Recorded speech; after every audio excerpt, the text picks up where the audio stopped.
Good morning class. आज हम नई यूनिट शुरू करने जा रहे हैं, दैट इज़ ग्रेविटेशन। और इसमें सिर्फ आपके दो ही टॉपिक कटे हैं।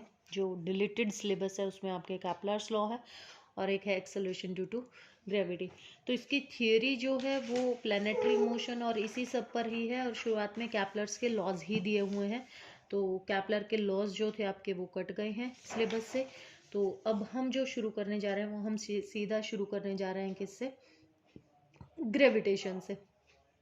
तो ग्रेविटेशन अपने पास क्या है? Is a force of attraction. ये आप 9th क्लास में भी पढ़ चुके हैं। Is a force of attraction between any two bodies of the universe. तो न्यूटन ने बताया था ये हमारे पास कि हमारे पास कोई दो बॉडीज हैं। हमने मान लिया इसका मास m1 है, इसका मास m2 है। इसके सेंटर से इसके सेंटर तक जो डिस्टेंस सेपरेटेड है वो डिस्टेंस हमने मान लिया कितना है? d है। तो which is directly proportional to the product of masses and inversely proportional to the square of distance between them. तो इनको इकट्ठा कर देंगे तो f is directly proportional to m1 m2 divided by d square.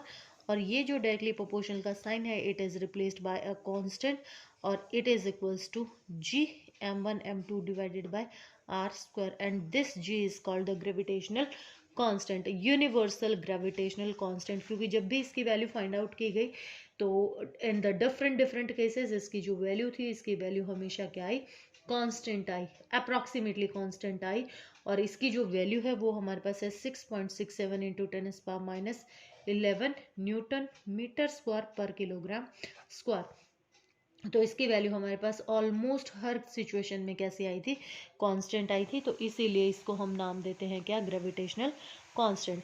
ये unit आपके लिए इसलिए इम्पोर्टेंट है क्योंकि जब आप 12th क्लास में जाएंगे तो आप जो करंट का जो यूनिट पढ़ेंगे उसमें डेरिवेशंस जो है वो तकरीबन यही वाली डेरिवेशंस है सारी की सारी, सिर्फ नोटिफिकेशंस चेंज हो जाएंगी वहाँ पर। ठीक है, तो ये हमारे पास क्या कहलाता है? फोर्स ऑफ ग्रेविटेशन कहलाती है। म्यूचुअल फोर्स है ये इस पर, मान लीजिए कि इसको इस पर हम कहें force on first due to second, और इस पर कहें हम force on second due to first. तो इसी तरीके से हम इसको निकाल सकते हैं। तो अब अगर मान लो ये डिस्टेंस अगर मैं यहाँ पर बात करूँ तो किस तरीके से दे सकते हैं कि मान लीजिए मैंने ये कहा कि हमारे पास एक बॉडी यहाँ थी, एक बॉडी यहाँ थी, ये हो गया r1, ये हो गया r2। तो इससे इस पर जब नापेंगे तो अपने पास यूनिट वेक्टर r12 हो जाएगा। इस पर नापेंगे तो r21, डिस्टेंस दोनों क्या रहेंगे? हमेशा बराबर। तो यहाँ पर अगर मैं वेक्टर लिखूँ r12 तो यानी कि r2 माइनस ऑफ r1, और r21 लिखूँ तो हमारे पास किसके बराबर हो जाएगा? r1 minus r2। तो क्या लिख सकते हो? r12 equals to minus of r21 लिख सकते हैं ये हम। ठीक है, तो force on first due to second, force on first पे निकाल रहे हैं तो क्या हो जाएगा अपने पास? जी m1 m2। डिस्टेंस कहाँ से नापेंगे? जो फोर्स लगाता है। तो r21 यूनिट का स्क्वायर और r21 यूनिट वेक्टर, क्योंकि वेक्टर फॉर्म ले रहे हैं तो इसलिए हम यहाँ पर क्या दे रहे हैं? डायरेक्शंस दे रहे हैं।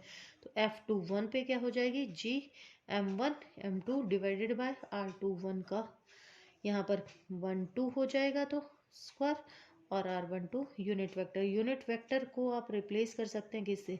आपने सेकेंड यूनिट में पढ़ा था यूनिट वेक्टर किसके बराबर होता है? Vector of A divided by modulus of A. तो इसको रिप्लेस करके हम क्या लिख सकते हैं? यहाँ पर इसको रिप्लेस कर सकती हूँ इससे, तो हमारे पास वैल्यू क्या आ जाएगी? f12 equals to minus of f21। तो यानी कि ये हमने प्रूव कर दिया कि हमारे पास ये वेक्टर फॉर्म कहलाती है और हमारे पास ये जो है वो कैसी फोर्सेज हैं? म्यूचुअल फोर्सेज हैं।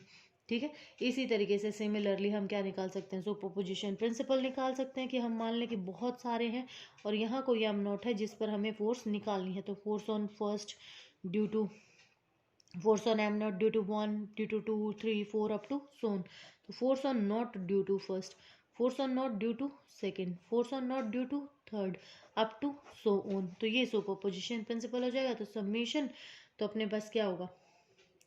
जी तो कांस्टेंट है, जी बाहर आ जाएगा, अंदर क्या बच जाएगा? m1 या mi, और क्या हो रही है? सेकेंड जी, और यहाँ क्या आ जाएगा? आर जे आई, और आर जे यूनिट वेक्टर ऐसे लिख सकते हो। तो आई गोज फ्रॉम 1 to n और I is not equals to जी, तो यानी कि आई जे के बराबर नहीं होगी। तो इस तरीके से इसको किस में लिख सकते हो? समेटिव फॉर्म में लिख सकते हो। ठीक है। Gravity, acceleration due to gravity, ये टॉपिक भी कट गया है, लेकिन आपको पता ही है कि इसको किससे डिनोट करते हैं, स्मॉल जी से डिनोट करते हैं। तो इसका रिलेशन हम निकाल सकते हैं किससे, ग्रेविटेशन से। तो इसको हम निकालेंगे, ग्रेविटेशन का हम जो रिलेशन निकालेंगे वो हमारे पास किसके बराबर आ जाएगा, स्मॉल जी। फोर्स हमारे को पता है किसके बराबर होती है, तो हमारे पास क्या होता है, F equals to M G, और F इक्वल्स टू किसके बराबर है अपने पास, G, mass of earth, mass of body divided by R square. ठीक है, दोनों को कंपेयर कर दें फोर्स है तो G upon R square, M से एम कट गया तो G is equal to G M by R square. ये वैल्यू आ गई अपने पास। ठीक है, तो ये एक्सेलरेशन ड्यू टू ग्रेविटी वैसे आपके पास कटा हुआ था।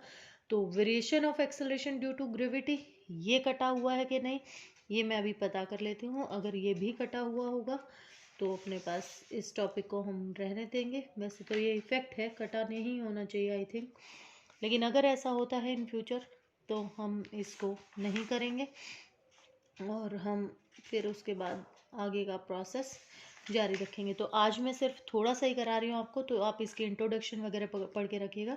कल से हम प्रॉपरली इसके डेरिवेशंस करना शुरू कर देंगे।